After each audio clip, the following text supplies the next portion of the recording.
Hello students, welcome to the session of science. As now you are in the 7th standard, so I am your science teacher and we are going to learn about the science lessons.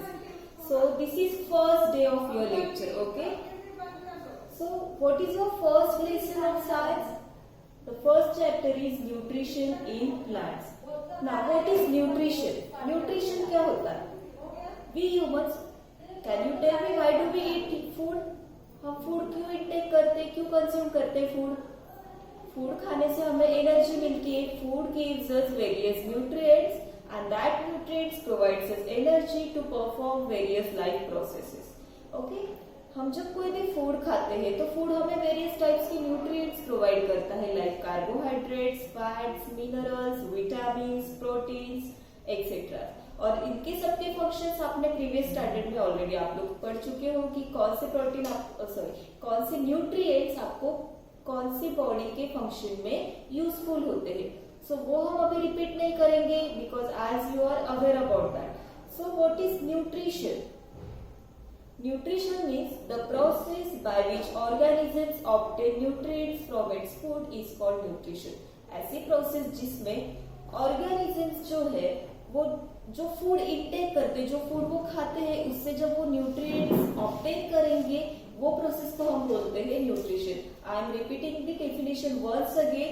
अगर आप सबसे पहले मैं आपको बोल दूं कि आप जब भी साइंस का लेक्चर, मैथ्स का या कोई भी सब्जेक्ट का लेक्चर आप जब पढ़ने बैठोगे तो आपके सामने मोबाइल होना चाहिए जिसपे यूट्यूब पे आप ये लेक्चर सुनोगे. With that you have to take a pencil और पेन इन योर हैंड.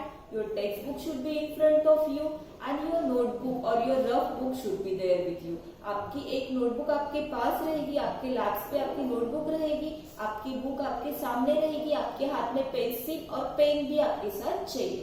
तो जो भी इम्पोर्टेंट पॉइंट्स मैं आपको बोल रही हूँ वो एक तो आप पहले बुक पे अंडरलाइन करो और आपके पास वीडियो में एक ऑप्शन आता है, आप वीडियो पॉज भी कर सकते हो. तो पॉज करके आप जो आपको सपोज कोई टॉपिक है आपको नहीं समझ में आ रहा है एक बार सुनने से, तो आप पॉज करके उसको फिर से डबल टैप करके वो प्रीवियस करके आप पूरा लेक्चर फिर से वो जो कंसेप्ट आपको नहीं समझ में आई वो आप रिपीटेडली सुन सकते हो. इससे आपका क्लेरिफिकेशन हो जाएगा. और जो भी आप पूरा लेक्चर सुनने के बाद, सपोज ये आपका 10 मिनट्स का, 30 मिनट्स का कुछ तो भी ये लेक्चर है, पूरा लेक्चर सुनने के बाद आप क्या करोगे? लेक्चर बंद करने के बाद फोन एकदम से साइड में दे दो, आपके पेरेंट्स के हाथ में फोन दे दो और आपकी जो नोटबुक है उसमें आपने लेक्चर सुना है तो आपने लेक्चर में क्या क्या सुना, क्या क्या पॉइंट्स आपको समझ में आए, जितना भी समझ में आया वो सब आपको नोटबुक में राइट डाउन करना है. जब तक आप ये खुद से करोगे नहीं तो आपको समझ में नहीं आएगा कि आप लेक्चर में आपको क्या समझ में आ रहा है. Okay, so shall we start the lecture? Okay, so let's start. Once again, I am repeating the definition of nutrition. The process by which organisms obtain nutrients from their food is known as nutrition. ऐसी process जिससे organisms food से nutrients obtain करते हैं, that process is nutrition. Okay, on the basis of nutrition or on the basis of mode of nutrition, organisms are distinguished into two groups. Which are those two groups? First is autotrophs and second one is heterotrophs.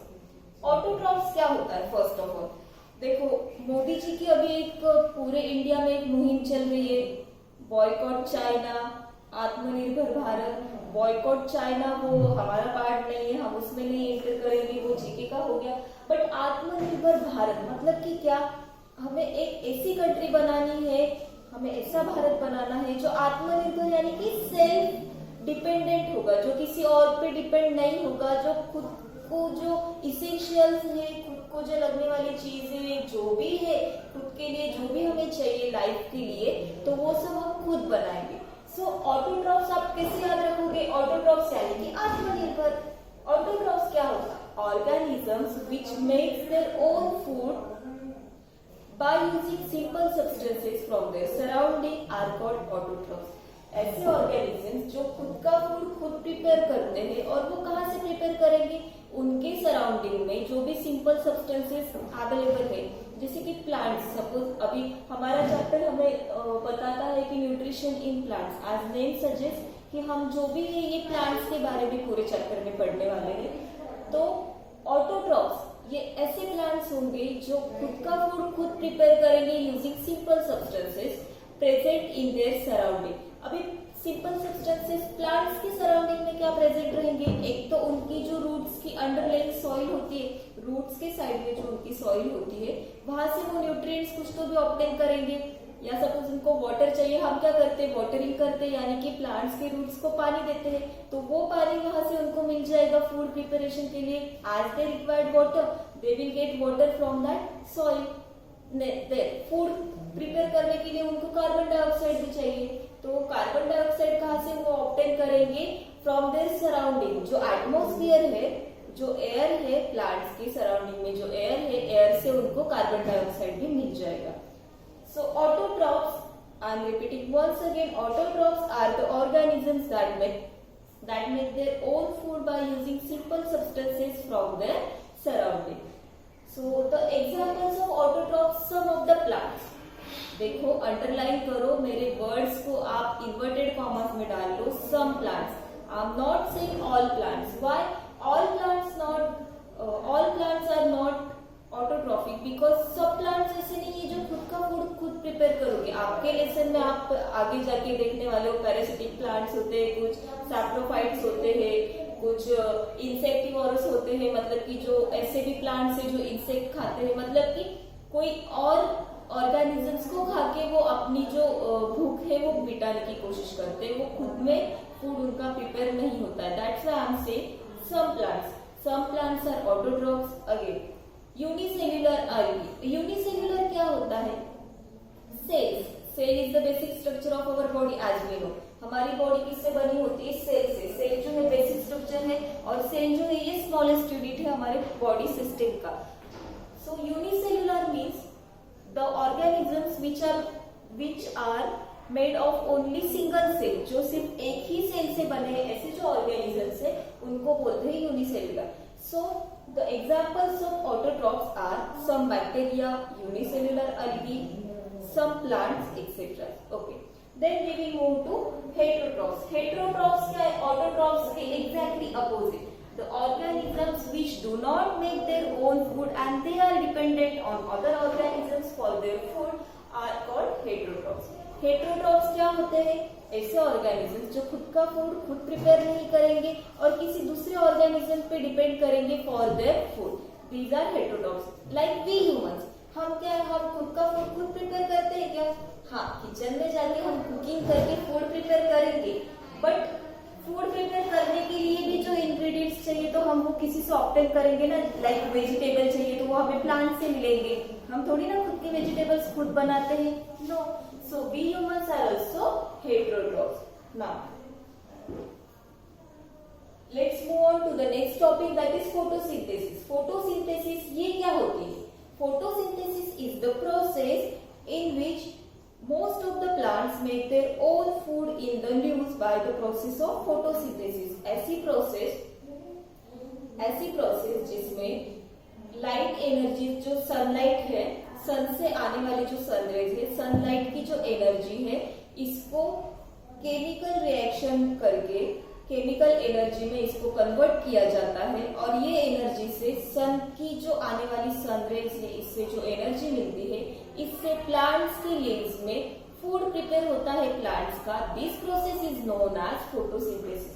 Photosynthesis क्या है, ऐसी process जिसमें plants खुद का food खुद prepare करेंगे with the presence of sunlight and chlorophyll. Chlorophyll and sunlight के present में प्लांट्स लीव्स में, प्लांट्स का किचन कहाँ पे होता है, प्लांट्स का किचन कहाँ पे होता है, लीव्स में, यानी कि वो फूड कहाँ पे प्रिपेयर करते हैं, लीव्स में। So this is the process of photosynthesis. इसमें भी आप अंडरलाइन कर लो मैंने जो आपको बोला, फोटोसिंथेसिस इज द प्रोसेस। आपके बुक में भी है, फोटोसिंथेसिस का पॉइंट पढ़ो, उसमें लास्ट लाइन आप अंडरलाइन कर लो। Photosynthesis is the process in which plants make their own food in the leaves in the presence of, ये वर्ड्स जो है अभी आगे जो मैं बोल रही हूँ वो अंडरलाइन करो, इन the presence of sunlight and chlorophyll. Plants तभी फूड प्रिपेयर कर पाएंगे जब सनलाइट एंड क्लोरोफिल वहां पे अवेलेबल हो। Now you better know sunlight. Sunlight क्या होती है, जो सन से आने वाली एनर्जी है उसे हम हम सनलाइट बोलते हैं। Now what is chlorophyll? Chlorophyll क्या होता है? The green pigment present in the plants. Plants में जो ग्रीन पिगमेंट, प्लांट्स को ग्रीन कलर कहाँ से आता है? Because plants are made up of green colour pigment. Small segments होते हैं जो ग्रीन कलर के होते हैं, वो जो ग्रीन पिगमेंट्स है उसको बोला जाता है chlorophyll. Now the next point is leaves, the site of photosynthesis. Photosynthesis कहाँ पे होता है? लीव्स में। Photosynthesis occurs in the cells of the leaves. Leaves की जो सेल्स होती है उसमें फोटोसिंथेसिस की प्रोसेस होती है। The leaves are flat and thin. Can you tell me or can you imagine why the leaves are flat and thin? Always जो हम देखते हैं प्लांट्स के जो लीव्स होते हैं वो ऑलमोस्ट फ्लैट ही होते हैं और एकदम दुबले पतले से होते हैं, थिन। Why so? ऐसे क्यों होता है? Because these enables the sun rays to penetrate in the leaves. ये क्या करते हैं? अगर वो थीन होते हैं, वेरी थीन होते हैं और फ्लैट होते हैं, उसकी वजह से सन से आने वाली जो सन रेज है वो इजीली पूरे प्लांट में पेनिट्रेट होती है। पेनिट्रेट मतलब कि वो पूरे प्लांट्स को इक्वली वो सन रेज मिलती है। That's why they are thin and flat. The leaves are arranged in such a way that they remain exposed to sunlight. Leaves की जो अरेंजमेंट होती है प्लांट्स में वो ही ऐसी होती है कि देखो सब ऐसे ऊपर के डायरेक्शन में, ऊपर फेस करके पूरे लीव्स होते हैं। क्यों? क्योंकि सब जो लीव्स है और देखो ब्रांचेस, अगर ये कोई प्लांट है सपोज, इसकी अगर एक ब्रांच यहाँ से जा रही है तो दूसरी यहाँ से जाएगी, तीसरी यहाँ से जाएगी, है ना? तो ये एक दूसरे के एक ही डायरेक्शन में ऐसे है क्या? ये यहाँ पे तो इसके नीचे यहाँ पे ऐसे होगी, इसके नीचे भी यहाँ पे। तो ऐसे अगर ऐसा स्ट्रक्चर हुआ तो क्या होगा? सनरेज जो आ रही है ऊपर से वो सिर्फ यहाँ पे मिलेगी, ये नीचे को पेनिट्रेट नहीं होगी। इसकी वजह से ये कैसे अरेंज हुई होती है? ऐसी अरेंजमेंट होती है जिससे सनरेज जो आने वाली जो सनरेज है वो इक्वली सभी ब्रांचेस में, सभी लीव्स को वो मिल सके। Now what is chloroplast? Now we will see what is chloroplast. The tiny structure present in the leaves of the plants is known as chloroplast. Plants की leaves में जो tiny मतलब क्या? Very small, very small जो structure present होता है plant के leaves में, that is nothing but the chloroplast. ये कहाँ पे present होता है? Leaves की जो cells होती है। Chloroplast is the tiny structure present in the cells of the leaves, which contains green pigment. As I told you, what is chlorophyll? Chlorophyll क्या है? ग्रीन कलर के जो पिगमेंट्स है, that are nothing but the chlorophyll. I hope कि यहाँ तक आपको समझ में आया। क्या क्या देखा हमने? फर्स्ट ऑफ ऑल न्यूट्रिशन, उसकी definition. Then on the basis of nutrition, organisms are based on two groups. Organisms are distinguished into two groups, autotrophs and heterotrophs. Autotrophs से खुद का फूड खुद प्रिपेयर करेंगे, हेटेरोट्रॉफ्स जो है फूड के लिए किसी और पे डिपेंड होंगे। देन फोटोसिंथेसिस, ऐसी प्रोसेस जिसमें प्लांट्स खुद का फूड खुद प्रिपेयर करेंगे in the presence of what? Yes, sunlight and chlorophyll. Now leaves क्या? Leaves the site of photosynthesis. Photosynthesis जो भी होगा वो कहाँ पे होगा? लीव्स में। लीव्स में भी कहाँ पे? In the cells of the leaves. Leaves के सेल्स में फोटोसिंथेसिस की प्रोसेस होती है। Okay, then chloroplast. What is chloroplast? The tiny structure present in the cells of the leaves is chloroplast and the green coloured pigments are chlorophyll. Now we will see carbon dioxide and water. The last, आज के lecture का हमारा last topic रहेगा carbon dioxide and water. इसमें stomata. Now what is stomata? Air enters the leaves through tiny pores called stomata. ये आपका एक leave है सपोज,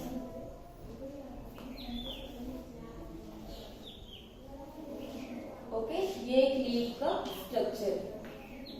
अभी ये लीव में एक लीफ है, ओके, ये लीफ में ये जो लीफ का ये जो पोर्शन है ना, इसमें टाइनी होल्स होते हैं, एकदम बारीक बारीक ऐसे होल्स होते हैं। आप अच्छे से अगर इसको ऑब्जर्व करोगे कोई भी लीफ को, तो उसमें क्या होते हैं? बारीक बारीक होल्स होते हैं। तो वो जो होल्स होते हैं, the tiny pores through which air enters in the plant, that is known as stomata. तो वो जो बारीक होल्स होते हैं वो क्या होते हैं?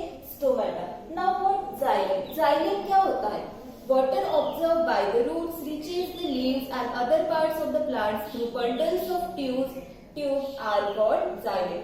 जाइलम। देखो आप एक काम करो, कोई भी प्लांट की एक स्टेम ले लो या फिर कोई भी ब्रांच, एक ब्रांच ले लो, उसको आप कट करो बीच में से। सपोज ये प्लांट की ब्रांच है, ओके, यहाँ पे लीव्स होंगे ये, तो यहाँ से आप इसको ना कट कर दो। यहाँ से आप जब इसको ऐसे कट कर दोगे ना, तो ये जो इतना पोर्शन रहेगा इसके ऊपर आपको ना बारीक बारीक होल्स दिखेंगे। वो होल्स क्या होते हैं, वो एकदम स्मॉल स्मॉल ट्यूब्स होते हैं। ये जो स्टेम है, कोई भी प्लांट का जो स्टेम होता है, उसमें बारीक बारीक ट्यूब्स होती है। वो ट्यूब्स का फंक्शन क्या होता है, रूट्स, अंडरलाइंग सॉइल से रूट्स जो भी वाटर एब्जॉर्ब करेंगे, वो एब्जॉर्ब, ये जो ट्यूब्स है ना स्टेम से वो पूरे प्लांट में लीव्स तक, प्लांट्स के जितने भी पार्ट्स है like leaves, fruits, then flowers etcetera, जितने भी पार्ट्स है, इसको ये जो रूट से आने वाला जो वाटर है, ये जो प्लांट्स के रूट से यहाँ से जो सॉइल से वो वाटर एब्जॉर्ब करेंगे, ये ट्यूब से, इसमें जो बारीक बारीक ट्यूब्स प्रेजेंट है जिसको बोला जाता है जाइलेम। वो जो बारीक ट्यूब्स है दैट आर जाइलेम, जाइलेम के थ्रू आउट दी प्लांट वो वाटर सर्कुलेट होता है। सो what is xylem, water absorbed by the roots reaches the leaves and other parts of the plants through bundles of tubes are called xylem। जो वो tubes होती है उनको बोला जाता है xylem। Now phloem, what is phloem? The food made by the leaves is in the form of sugar. It is transported to all the parts of the plant by a network of tubes called phloem। Phloem क्या होता है, plants में, अभी हमने देखा photosynthesis में जो food prepare होगा वो कहाँ पे होगा, लीव्स में, प्लांट्स के लीव्स में। और जो प्रिपेयर फूड है लीव्स में, वो throughout the plant then circulate होता है। ओके, प्लांट की लीव्स में बना हुआ फूड पूरे प्लांट में सर्कुलेट होता है। तो ऐसे ट्यूब्स जो वो फूड लेती जाती है, फूड कैरी करते हैं थ्रू आउट दी, मतलब देखो होटल में वेटर होता है, वेटर का काम क्या है, जो पैंट्री में यानी कि किचन में जो फूड प्रिपेयर होगा, किचन क्या है, प्लांट का किचन लिव, ओके, तो ये किचन में जो फूड प्रिपेयर होगा वो वेटर क्या करेंगे, पूरी होटल में वो सर्व करेंगे, मतलब कि पूरे प्लांट में, होटल क्या है हमारी प्लांट, तो पूरे होटल में यानी कि पूरे प्लांट में वो सर्कुलेट करेंगे, वो सर्व करेंगे, कौन करेंगे, वेटर्स। तो वेटर क्या होगा हमारे, phloem. Phloem are the tubes which carry the food prepare in the leaves to the all parts of the plant, that tubes are known as phloem. Okay, so आज हमने देखा इतना, इसमें स्टोमेटा, जाइलम एंड फ्लोएम में फिर से एक बार repeat कर देती हूँ। The tiny structure, tiny pores present in the leaves through which air enters, that pores are known as stomata. जिससे एयर एंटर होती है, ऐसी जो बारीक होल से प्लांट्स की लीव्स में, उनको बोलते हैं स्टोमेटा। जाइलम क्या है, xylem are the bundles of tubes which carry the water from the roots to the all parts of the plant, that is xylem. And what is phloem? The tubes which carry the food prepared in the leaves to all parts of the plant are called as phloem. So this is the end of our today's lecture. The remaining part we will see in the next lecture. Thank you so much.